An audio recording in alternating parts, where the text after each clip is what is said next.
Tutorial. मैं आपका दोस्त सिद्धार्थ स्वागत करता हूं आपका अपनी एक नई वीडियो में। तो दोस्तों आज हम लोग जिसके बारे में बात करेंगे वो टॉपिक है मोनोसिस्टिस। थोड़ा सा मोनोसिस्टिस के बारे में जान लेते हैं। तो अब मोनोसिस्टिस क्या है? एक मोनोजेनेटिक पैरासाइट है। क्या है बाबू? एक मोनोजेनेटिक पैरासाइट। मोनोजेनेटिक पैरासाइट वो पैरासाइट्स होते हैं जिनको अपनी लाइफ साइकिल कंप्लीट करने के लिए एक होस्ट की जरूरत पड़ती है। फिर से सुनेंगे, मोनोजेनेटिक पैरासाइट वो पैरासाइट होते हैं जिनको अपनी लाइफ साइकिल कंप्लीट करने के लिए कितना होस्ट चाहिए बाबू? एक होस्ट चाहिए। कितना होस्ट चाहिए? एक होस्ट, वन होस्ट रिक्वायरमेंट। ठीक है। और डाइजेनेटिक पैरासाइट वो पैरासाइट होते हैं जिनको कितना होस्ट चाहिए बाबू? तो अगर मोनोजेनेटिक को एक चाह रहा है तो इनको कितना चाह रहा होगा? दो होस्ट की आवश्यकता होगी। ठीक है। हमारा मोनोसिस्टिस मोनोजेनेटिक पैरासाइट है तो बाबू उसको सिर्फ एक ही होस्ट की जरूरत है। इसमें जो इसका होस्ट है वो कौन है बाबू? अर्थवॉर्म। कौन है? अर्थवॉर्म, जिसको केचुआ बोलते हैं। अर्थवॉर्म, अर्थवॉर्म हिंदी में केचुआ, और एनिलिडा का ये मेंबर है। ठीक है। आगे देखेंगे मोनोसिस्टिस के बारे में थोड़ा सा और जान लेते हैं। तो मोनोसिस्टिस एक मोनोजेनेटिक पैरासाइट होते होते भी क्या है? एक ग्रिगराइन भी है। क्या है बाबू? एक ग्रिगराइन है। ग्रिगराइन क्या होते हैं? सब मैंने यहाँ लिखा हुआ दोस्तों, अभी हम आएंगे इसके ऊपर आराम से। ग्रिगराइन्स क्या होते हैं? ग्रिगराइन्स ऐसे ऑर्गेनिजम्स होते हैं या ऐसे माइक्रो ऑर्गेनिजम्स होते हैं जो कहाँ रहना पसंद करते हैं? इंटेस्टाइन में। और किसके इंटेस्टाइन में रहते हैं बाबू? इनवर्टिब्रेट के। किसके इंटेस्टाइन में रहेंगे बाबू? इनवर्टिब्रेट के। इनवर्टिब्रेट। ग्रिगराइन्स ऐसे ऑर्गेनिज्म होते हैं जो इनवर्टिब्रेट के इंटेस्टाइन में रहना पसंद करते हैं। और इनवर्टिब्रेट वो होते हैं जिनके पास वर्टिब्रल कॉलम नहीं होता है, नोटोकॉर्ड वर्टिब्रल कॉलम में डेवलप नहीं हुआ होता है। ठीक है। तो इनवर्टिब्रेट्स के अंदर ये बेसिकली पाए जाते हैं। अभी तक कोई भी ग्रिगराइन आपका वर्टिब्रेटा के अंदर देखने को नहीं मिला है। ठीक है। और इसके अलावा हम बात करेंगे तो ये जो हमारा मोनोसिस्टिस है या जो ग्रिगराइन्स है ये दो तरीके का रिप्रोडक्शन शो करते हैं, एसेक्सुअल भी और सेक्सुअल भी। आप दोनों के बारे में अच्छे से जानते होंगे कि asexual mode of reproduction is the type of reproduction in which only single parent is involved and in sexual reproduction there are involvement of two parents. ठीक है। तो अब हम लोग यहाँ देखेंगे कि इनके अंदर, या भी आते हैं इस पे आराम से, पहले सुन लेते हैं दोस्तों कि जो ग्रिगराइन्स होते हैं ये एसेक्सुअल में तो हमें नहीं ज्यादा देखना है, लेकिन जब हम सेक्सुअल मोड की बात करते हैं तो इनके दो अलग अलग फॉर्म्स बढ़ जाते हैं। एक को बुलाते हैं एसिप्लाइन और एक को क्या बुलाते हैं बाबू? सिप्लाइन। यहाँ दिखा हुआ आप देख सकते हैं। एक को बुलाते हैं एसिप्लाइन, एक को क्या बुलाते हैं? सिप्लाइन बुलाते हैं। ठीक। इसके अलावा आप कुछ और चीजें देख सकते हैं, जैसे कि मोनोसिस्टिस एक मोनोजेनेटिक पैरासाइट है, जैसा मैंने आपको बताया था, अपनी लाइफ साइकिल एक होस्ट में कंप्लीट करता है। साथ ही साथ एक ग्रिगराइन है। ग्रिगराइन का मतलब क्या होता है? इंटेस्टाइन में पाए जाते हैं इनवर्टिब्रेट्स के, और ये एग्जिबिट करता है एसेक्सुअल और सेक्सुअल रिप्रोडक्शन दोनों। ठीक है। सेक्सुअल के अंदर हम बात करें तो दो फॉर्म्स देखने को मिलते हैं, जिसमें एक का नाम है एसिप्लाइन, एक का नाम है सिप्लाइन। तो वो एसिप्लाइन क्या होता है? एसिप्लाइन एक ऐसी बॉडी होती है जिसके अंदर चेंबर नहीं होता, यानी ये नॉन चेम्बरस होता है, जिसके अंदर कोई क्रॉस वॉल नहीं होता, यानी ये नॉन सेप्टेटिक होता है। और ये नॉन सेप्टेटिक ट्रोफोसिटिक बॉडी के पास कोई भी ऑर्गेन नहीं होता जिससे ये अटैच हो पाए। जस्ट इसका अपोजिट क्या होता है बाबू? सिप्लाइन होता है। नॉन चेम्बरस क्या होता है बाबू? कुछ बहुत ज्यादा इजी है। चेम्बर का मतलब होता है एक एक सेपरेशन एरिया। ठीक। जैसे आप हार्ट में देखते हैं human heart is 4 chambered, right atrium, right ventricle, left atrium, left ventricle. इस तरह से ये बॉडी जो इनकी होती है चेम्बरस नहीं होती है। नॉन सेप्टेटिक का मतलब होता है बाबू, आप सेप्टेट अगर नहीं जानते तो देख लीजिए, आपने फंजाइन देख पढ़ा होगा, इसमें सिनोसिटिक हाइफी पढ़े, सेप्टेटिक हाइफी, एसेप्टेटिक हाइफी। अब उस सेप्टेट का मतलब होता है क्रॉस वॉल। ये मानिए एक हाइफी बनाया, इसके ऊपर ऐसे जो आप निशान देख रहे हैं इसको क्रॉस वॉल बोला जाता है। एक्चुअली में क्रॉस वॉल देखिए न्यूक्लियस जो इसके अंदर है उसको डिवाइड कर दिया। ठीक। और अगर मैं बोलूं एसेप्टेटिक है बाबू तो इसको हटा दीजिए तो एकदम ऐसे हो जाएगा बॉडी। और अगर मैं बोलूं सेप्टेटिक है तो सेप्टेटिक मतलब ऐसे हो गया बाबू। अगर वो सेप्टेटिक है तो ऑटोमेटिकली चेम्बरस हो गया, अगर वो सेप्टेटिक है तो ऑटोमेटिकली क्या हो गया? चेम्बरस हो गया। तो याद रखिएगा बाबू, जो हमारा मोनोसिस्टिस है वो क्या होता है? एसिप्लाइन मोड शो करता है, यानी एसिप्लाइन है। इसका मतलब है कि वो नॉन चेम्बरस है, इसके पास कोई चेम्बर नहीं है, नॉन सेप्टेटिक है, कोई क्रॉस वॉल नहीं है, और तो और इसके पास कोई ऑर्गेन नहीं है जिससे अटैच हो सके। आमतौर पर आप देखेंगे पैरासाइट्स के पास कुछ ना कुछ अटैचमेंट ऑर्गेन होते हैं, जैसे हुक्स हो गया, सकट्स हो गए, ईटीसी। लेकिन मोनोसिस्टिस के पास ऐसा कुछ भी नहीं पाया जाता है। ये आपके अर्थवॉर्म के बेसिकली सेमाइनल वेसिकल में जाता है, वहीं से अपना न्यूट्रिशन गेन करता है, अपनी ट्रोफोसिटिक बॉडी को क्या करता है? डेवलप करता है। ठीक है। तो हमने यहाँ दोनों को देख लिया। यहाँ पे सिप्लाइन में देखेंगे, यहाँ पे आपको ऑर्गेन मिल जाएगा अटैचमेंट के लिए, जिसके बारे में हमें ज्यादा नहीं जानना है। ठीक। अब आगे देखते हैं दोस्तों, बात कर लेते हैं सिस्टमैटिक पोजीशन की। तो देख लेते हैं सिस्टमैटिक पोजीशन, जैसा कि फाइलम इसका बाबू है प्रोटोजोआ, सब फाइलम में स्पोरोजोआ, स्पोर लाइक स्टेज आती है बाबू, क्लास टीलोस्पोरिया, सब क्लास ग्रिगनेरिया, ग्रिगनेरिया क्या होते हैं, ग्रिगाइम्स क्या होते हैं, मैंने अभी आपको बताया। जीनस है मोनोसिस्टिस, स्पीशीज है एगेलिस। देखिए आपको जो पढ़ना है वो है मोनोसिस्टिस एगेलिस, लेकिन आप ये ध्यान रखा करिए कि स्पीशीज के रिस्पेक्ट में मत पढ़िए, जीनस के रिस्पेक्ट में पढ़िए। यानी कि अगर आप एक ऑर्गेनिज्म पढ़ रहे हैं तो आप ये मत सोचिए कि मुझे मोनोसिस्टिस एगेलिस तैयार करना है, मुझे सिर्फ मोनोसिस्टिस को तैयार करना है, क्योंकि एक्चुअली में हर एक स्पीशीज के साथ साथ उसके कैरेक्टर कुछ ना कुछ हद तक बदल जाएंगे। लेकिन जो जीनस होगा वो कई सारे स्पीशीज को एक साथ कंप्राइज किया हुआ है, इसलिए जीनस के बारे में एग्जैक्ट डिटेल रखना सबसे ज्यादा बेस्ट है, वरना डेटा बार बार क्या करेगा, वेरी करेगा। लेकिन कुछ हम लोग स्पीशीज का नाम याद रखते हैं, मैंने ऐसी स्पीशीज का नाम लिखे हैं जिसको याद रखना आप लोग के लिए आसान होगा। जैसे कि एक है आपके पास मोनोसिस्टिस एगिलिस, बाबू ये तो पहले से ही दिया हुआ है। इसके अलावा है मोनोसिस्टिस मगना, ये मांग लिया किसी से। ये है मोनोसिस्टिस बेदर्दी, यानी इसको बहुत दर्द था, पता नहीं बेदर्दी है इनका नाम। ये है एक मोनोसिस्टिस फेरिटीमी, फेरिटीमा यहाँ पे अर्थवॉर्म का नाम होता है तो फेरिटीमी आ गया।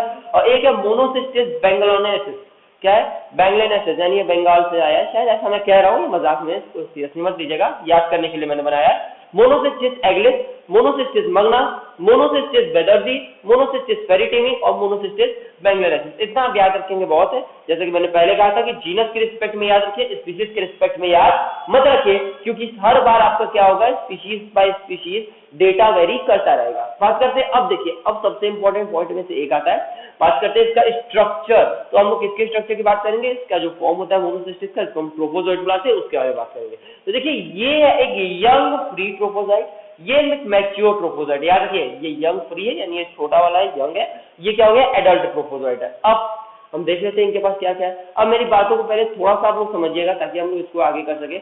मोनोसिस्टिस का सबसे पसंदीदा जगह है सेमाइनल वेसिकल। फिर से सुनिए क्या बोला, मोनोसिस्टिस का, यहां मैं लिख दे रहा हूं, का सबसे पसंदीदा जगह है सेमाइनल वेसिकल। क्या बाबू, seminal vesicle, a place where sperm is developed. ये सेमाइनल वेसिकल में रहते हैं, और जैसे मैंने कहा कि इनका होस्ट अर्थवॉर्म है, तो ये किसके सेमाइनल वेसिकल में रहते होंगे बाबू, अर्थवॉर्म के सेमाइनल वेसिकल में रहते हैं। और बाबू जब ये अर्थवॉर्म के सेमाइनल वेसिकल में रह रहे हैं तो उस समय क्या होता है, सेमाइनल वेसिकल में स्पर्म मोरुला यानी स्पर्म का डेवलपमेंट हो रहा है। वो स्पर्म में मान लीजिए कितने सारे स्पर्म जब मारे जाते हैं जिसके ऊपर ट्रोफोजोइट फीड कर रहा है, तो वो स्पर्म का टेल क्या होता है, आके इसी यंग ट्रोफोजोइट के ऊपर अटैच हो जाता है। फिर से सुनिए मैंने कहा था, उसी स्पर्म मोरुला के अंदर इस डेवलपिंग स्पर्म्स या स्पर्मेटोजोआ के जो टेल्स होते हैं वो आके इसी के ऊपर अटैच हो जाते हैं। यानी बाबू ये जो आप देख रहे हैं ये सीलिया नहीं है, सुनिएगा, ये सीलिया नहीं है, ये क्या है, स्पर्म के टेल्स है। तो यानी याद हम लोग एक बात रखेंगे, the monocystis does not have any cilia for locomotion, it has the ciliated looking like structure which is the sperm tail. बाबू दिख तो रहा है कि सीलिया का अपीयरेंस है, सिलिएटेड अपीयरेंस है, लेकिन एक्चुअली में वो है क्या, स्पर्म टेल। और जैसे ये डेवलप होता है यानी एडल्ट ट्रोफोजोइट बनता है, ये टेल धीरे धीरे हट जाते हैं डेवलपमेंट के साथ साथ। तो आप यहाँ देख सकते हैं कि यंग ट्रोफोजोइट में आपको स्पर्म टेल दिखेगा, लेकिन आपको एडल्ट ट्रोफोजोइट में कोई भी स्पर्म टेल देखने को नहीं मिलेगा। आगे बात करते बाबू, तो आप देखेंगे आउटर लेयर, जिसको हम यहाँ पे पेलिकल बुला रहे हैं। आप लोग मुझे बताइएगा कमेंट करके कि किसी एक और ऑर्गेनिज्म जो मैंने पढ़ाया है उसमें भी आउटर लेयर जो होती है उसे पेलिकल कहा जाता है। कौन सा वो ऑर्गेनिज्म है, नीचे कमेंट करके मुझे जरूर बताइए। आगे देखते हैं, तो अब हमने कहा था कि इसका जो साइटोप्लाज्म है वो दो पार्ट में डिवाइड हो गया है, एक है एक्टोप्लाज्म, एक है इंडोप्लाज्म। क्या है बाबू, एक है एक्टोप्लाज्म, एक है इंडोप्लाज्म। बाबू आज मैं आपको थोड़ा सा एक्टो और इंडो का जो कंफ्यूजन एक सारे बच्चों को रहता है उसमें क्लियर कर देता हूँ। और मानी ये एक मेम्ब्रेन है, यहाँ से दिख रहा होगा, तो ये एक मेम्ब्रेन है, ठीक है। इस मेम्ब्रेन के अंदर एक और मेम्ब्रेन है, यानी ऐसे इस तरीके से एक और मेम्ब्रेन है, ठीक। और मैंने कहा इस मेम्ब्रेन के अंदर कुछ है, ये हरा हरा आप देख रहे हैं, ये कुछ है, ठीक है। और मैंने कहा ये जो दो बाउंड्री जैसा स्ट्रक्चर है ब्लैक ब्लैक, इसके अंदर भी कुछ है, ठीक है, ये फ्लूइड है। तो अब देखिए ये आउटर मेम्ब्रेन है, ये इनर मेम्ब्रेन है। ध्यान सुनिए, आउटर मेम्ब्रेन OM लिख रहा हूं मैं, इनर मेम्ब्रेन IM लिख रहा हूं मैं। IM है दोस्तों, छोटा हो सकता है आप लोगों को दिखे, कोई दिक्कत नहीं है, आप लोग समझिए। एक है OM, एक है IM। और आउटर मेम्ब्रेन और इनर मेम्ब्रेन के बीच में, ध्यान सुनिए, आउटर थोड़ा बड़ा कर देना, आउटर मेम्ब्रेन और इनर मेम्ब्रेन के बीच में जो फ्लूइड भरा होता है उसको मैं बुलाता हूं एक्टोप्लाज्म। क्या बुलाता हूं बाबू, एक्टोप्लाज्म। और अब बाबू देखिए ये तो इनर मेम्ब्रेन है, ये इनर मेम्ब्रेन है, ये हरा वाला फ्लूइड तो इनर मेम्ब्रेन के अंदर है। तो मैंने कहा इनर मेम्ब्रेन और इनर मेम्ब्रेन के अंदर जो फ्लूइड होता है उसको क्या बुलाते हैं, एंडोप्लाज्म। और ये एक्टोप्लाज्म और एंडोप्लाज्म को मिला के क्या बनता है बाबू, साइटोप्लाज्म। याद रखेंगे, इंपॉर्टेंट है, ठीक है।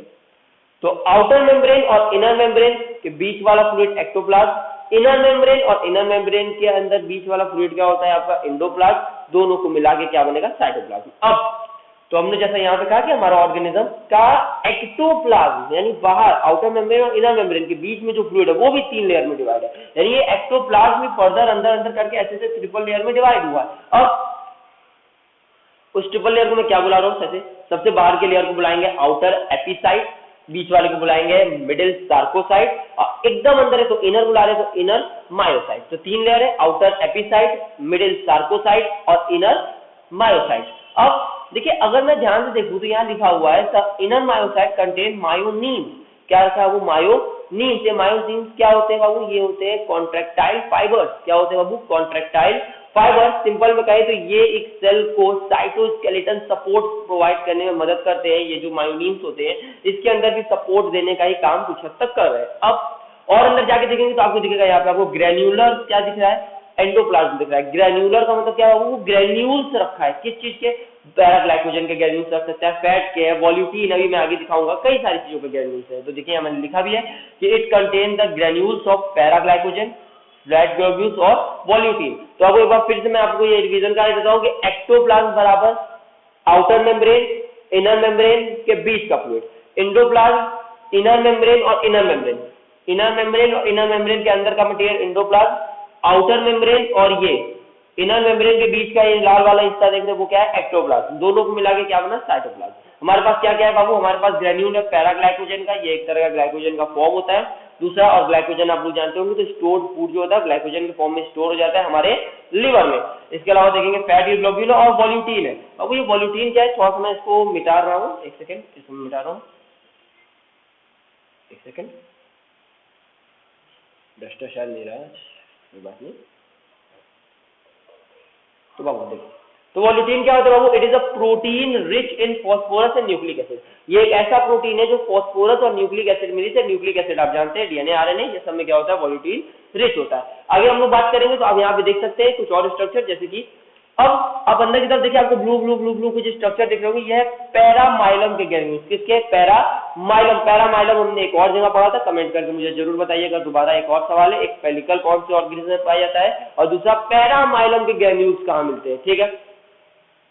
बेसिकली ग्रेन्यूल्स तो नहीं देखे थे हम लोग, पैरामाइलम जरूर देखे थे, ठीक। इसके अलावा हम लोग देखेंगे आपको यहाँ बीच में एक राउंडेड स्ट्रक्चर दिख रहा होगा, सेम है, मैं यहाँ पे जगह नहीं था इसलिए इसी में दिखा दे रहा हूँ। ये जो राउंडेड स्ट्रक्चर ये एंडोसोम है और एंडोसोम के अंदर, अरे सॉरी थोड़ा गड़बड़ हो गया, ये जो राउंडेड स्ट्रक्चर ये न्यूक्लियस है और न्यूक्लियस के अंदर आप एक डॉटेड स्ट्रक्चर देख रहे होंगे वो एंडोसोम है। फिर से सुनिए, जो राउंडेड स्ट्रक्चर देख रहे हैं वो क्या है, न्यूक्लियस है, और जो डॉटेड स्ट्रक्चर है इस न्यूक्लियस के अंदर वो एंडोसोम है। और अब यहाँ जो ब्लू ब्लू निशान देख रहे हैं ये क्या है, आपका पैरामाइलम के ग्रेन्यूल्स है। अब फाइनल टॉपिक हम लोग यहाँ पे बात कर लेते हैं बाबू हैबिट और हैबिटेट के। तो देखिए भाई सब मैंने बात की थी, एक बार फिर रिपीट कर देते हैं। तो Monocystis is a parasite of earthworm. ये क्या होता है, और पैरासाइट है, पैरासाइट कहाँ का, अर्थवॉर्म का पैरासाइट है, ठीक है, यानी अर्थवॉर्म क्या है, इसका होस्ट है। अब and occur in their coelom and seminal vesicle, जैसा मैंने कहा था ये सिलोम में होता है। सिलोम क्या होता है बाबू, बॉडी वॉल और गट वॉल के बीच के स्पेस को क्या बोलते हैं, सिलोम। बॉडी वॉल और गट वॉल के बीच के स्पेस को क्या बोलते हैं, सिलोम। 3 तरह के जीव होते हैं, एसिलोमेट, सूडोसिलोमेट और सिलोमेट। आगे देखते हैं, तो ये क्या होता है बाबू, सिलोम में अकर करता है और सेमाइनल वेसिकल में, जहां मैंने बताया था फॉर्म क्या होता है बाबू, डेवलप होता है। अब beside Monocystis many other genera are found in earthworm. अगर हम मोनोसिस्टिस के अलावा देखेंगे तो कई भी और सारे जेनेरा आपको अर्थवॉर्म के देखने को अर्थवॉर्म में मोनोसिस्टिस के कई सारे अलग अलग मेंबर, जैसे मैंने कहा था ना कि स्पीशीज के हिसाब से वेरी करता है, तो कई सारे अलग अलग जेनेरा के मेंबर भी क्या होते हैं, इन्फेक्ट करते हैं। तो देखिए इनको स्टार्टिंग फेज में तो रिकॉग्नाइज करना इम्पॉसिबल होता है, लेकिन जैसे जैसे ये बड़े होते हैं इनके शेप में चेंजेस आते हैं, उन शेप में चेंजेस के अकॉर्डिंग हम बताते हैं कि ये कौन कौन से जेनेरा से बिलोंग कर रहे हैं मोनोसिस्टिस के।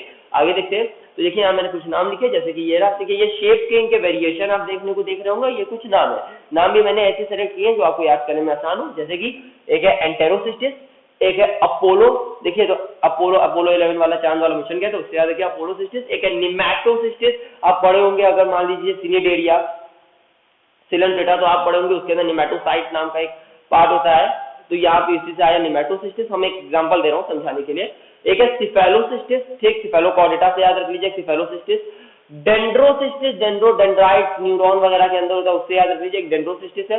जाइगोसिस्टिस, जाइगोट से याद रखिए जाइगोसिस्टिस। और एक स्टोमेटा, आप लोग बताओ प्लांट के अंदर फोटोसिंथेटिक पार्ट, तो ये एक हो गया स्टोमेटोफोरा, ठीक, और फोटोसिंथेटिक पार्ट नहीं होता है, वो ट्रांसपायरेशन मत करता है। तो क्या होता है स्टोमेटोफोरा। तो ये सब आप देख रहे होंगे अलग अलग क्या है स्ट्रक्चर से, ठीक। तो दोस्तों आज के लिए इतना ही, मुलाकात होगी आपसे नेक्स्ट वीडियो में, जिसमें हम बात करेंगे इसके लाइफ साइकिल और भी कई सारी चीजों के बारे में। चैनल को लाइक कीजिए, सब्सक्राइब कीजिए। बहुत सारे लोग देखते हैं लेकिन सब्सक्राइब और लाइक नहीं करते। मोटिवेशन दीजिए मुझे भी लाइक और सब्सक्राइब करके। Thank you.